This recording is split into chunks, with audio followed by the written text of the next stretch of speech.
What's up, everybody? Welcome back to the Joe Cortez MMA podcast. I'm your host, Joe Cortez, coming at you with another episode. UFC 260 this weekend. It's gonna be a great card. Listen, it's the Stipe Miocic versus Francis Ngannou show. That's the main event. We'll get to it. I want to talk about a couple of other fights that we have on the main card and who I'm gonna pick for this win.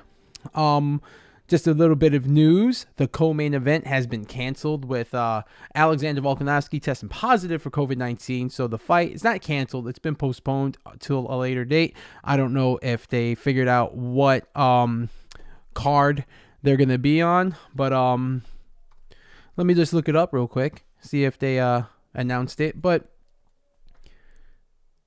yeah, it is what it is. You know, this happens. It's frustrating to deal with, but hey, at least we have the UFC to look forward to put on fights every weekend or almost every weekend, especially during this pandemic. It looks like it's coming. It's the tail end. Oh boy, it looks like it's the tail end of the pandemic, but who knows? Who knows? It's been a long ride. Hopefully, it's gonna be we're gonna be over it soon and moving forward to a little bit more normal times. Who knows? Who knows these days? But anyway, UFC 260 is going to be a banger. And I want to talk about this first fight on... It's not the first fight. It's actually the second fight on the main card.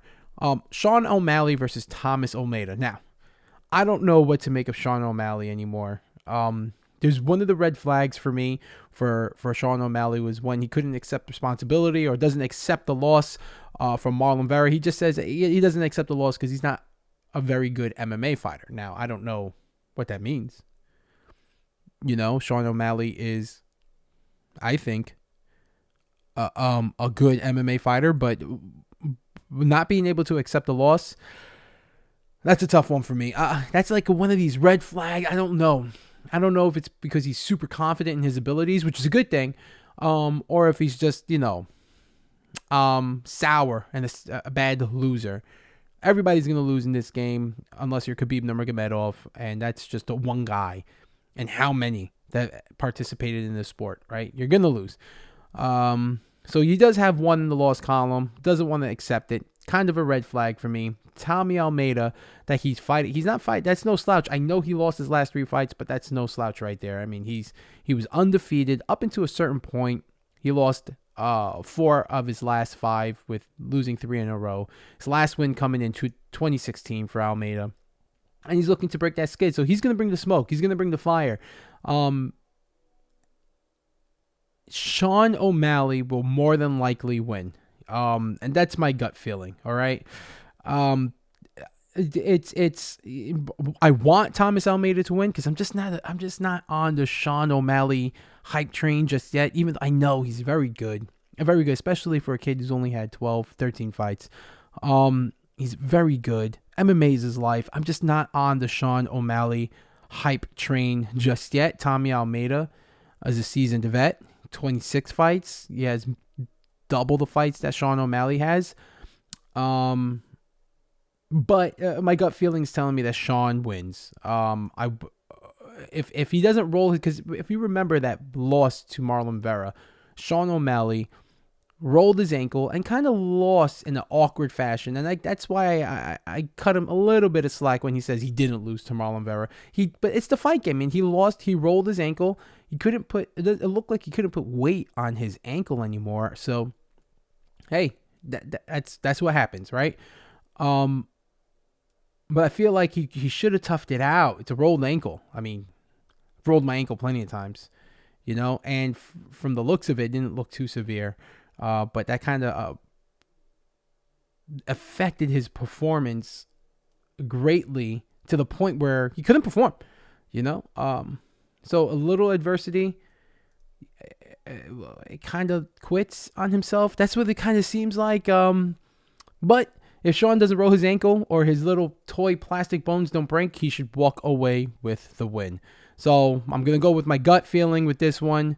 Sean O'Malley for the win. Even though I don't want him to, even though I'm not a Sean O'Malley fan, he will more than likely win this fight. And as a heavy favorite, all indication pointing at Sean winning that fight. Now, next fight is exciting. It's an exciting one. Tyron Woodley versus Vincent Luque. I know Tyron Woodley is on a 3-fight losing streak. He lost to the current champ, and he lost his title to this individual, Kamaru Usman. Then he lost to Colby Covington, and then he lost to Gilbert Burns, who just fought for the title. So he lost to the champ, he lost to the number 1 rank, then he lost to the number 2 rank. It's a weird thing that's going on with Tyron. He's 9 years older than Vincent Luque. He's 38 years old. And if you watched him fight, it just seems like he can't pull the trigger while he's in the octagon. He's faded from the limelight, which may be a good thing. So he can remain, he might get refocused on the sport, purely on the sport. But will he be back? Will he be back to the old Tyron, who isn't gun shy with that devastating right hand? Or will we see just another great at the end of his career? He's a legend of the sport. At the end of the day, Tyron Woodley, legend of the sport. I'm just afraid that we're just looking at another legend at the end of his career who's extending his career too long. You can't count him out, though. For Luque, this is the name. He's got it. This is the name that he needs to beat in order to be considered a top contender in the welterweight division. He went the distance for Stephen Thompson, but he couldn't secure that win. The UFC is giving Vicente Luque a well-deserved shot by throwing him Tyron Woodley. He's just been knocking out everybody, too. Vincent Luque is a world beater. He's been knocking motherfuckers out. It's scary. And if he can do that to Tyron Woodley, he would for sure be a top contender in that welterweight division. I say he beats Tyron, then he gets a top 3 fighter. Wins that, he's got the title fight next. That's what I see happening. Who knows though? Who's gonna win though, man? I mean, Tyron Woodley just might surprise us here. Like, we don't know what Tyron Woodley we're gonna get. I understand he's 38 years old. That's not too old. He's 38 years old, and he's backed into a corner. Even Vegas has forgotten about Tyron Woodley. MyBookie has Woodley as a plus 210 underdog, almost 2 times the underdog as Luque as a minus 270 favorite. While I'm a Tyron Woodley fan, I just don't feel confident that he's still motivated to win in this game. Vincent Luque isn't scared to pull the trigger, and Woodley has showed that he is. My prediction, Luque for the win, knockout via 3rd round. So right now we got Sugar Sean O'Malley. Is it Sugar Sean O'Malley? I believe so. And Vincent Luque for the win. Now, I would usually go into Alex Volkanovski versus Brian Ortega, but I already posted the shoot that I had before, where in the middle of me talking about, because I was going to break down each fight individually instead of going through all the fights on one podcast, whatever. I don't know what my process is anymore. I'm just throwing out fucking content out there. But Alex Volkanovski versus Brian Ortega, I was breaking it down in the middle, like get the notification from ESPN MMA or Brett Bokamoto. Jesus Christ, I'm terrible with names.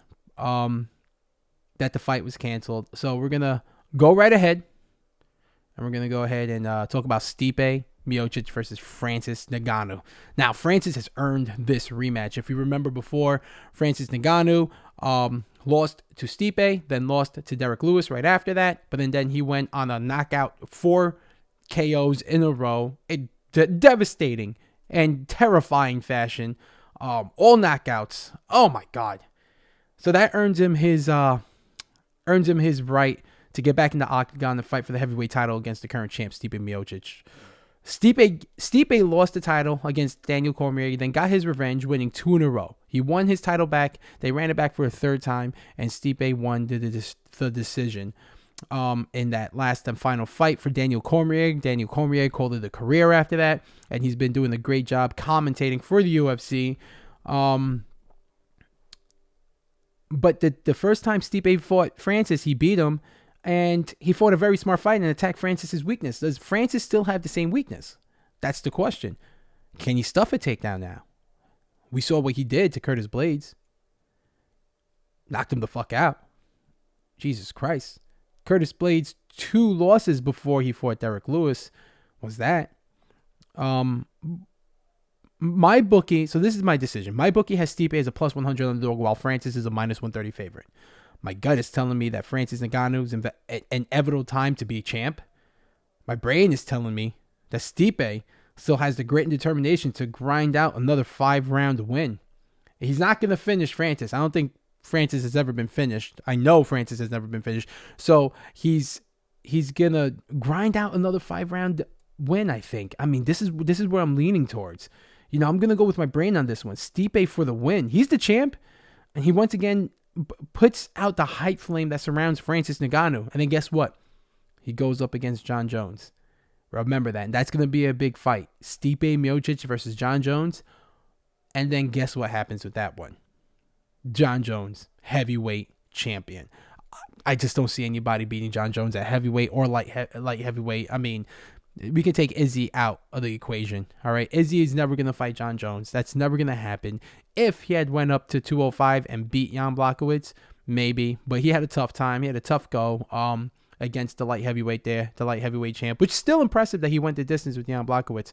Jan Blachowicz is a world beater. He knocks motherfuckers out. So, but that's besides the point. I think Stipe beats Francis Ngannou. I know that's a tough decision to make. If Francis made any corrections, it's going to be a harder fight for Miocic to win, but I still think he grinds it out. I think he still has that mentality, that champ mentality to grind out a 5-round fight and, expose Francis's weakness, It's going to be an interesting one. It will be an interesting one. It's interesting that the champ is an underdog here and Francis is a minus 130 favorite.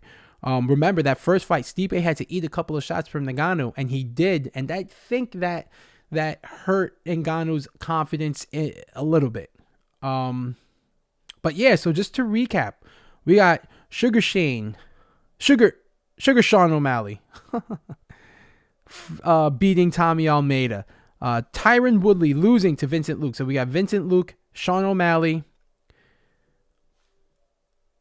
Stipe Miocic.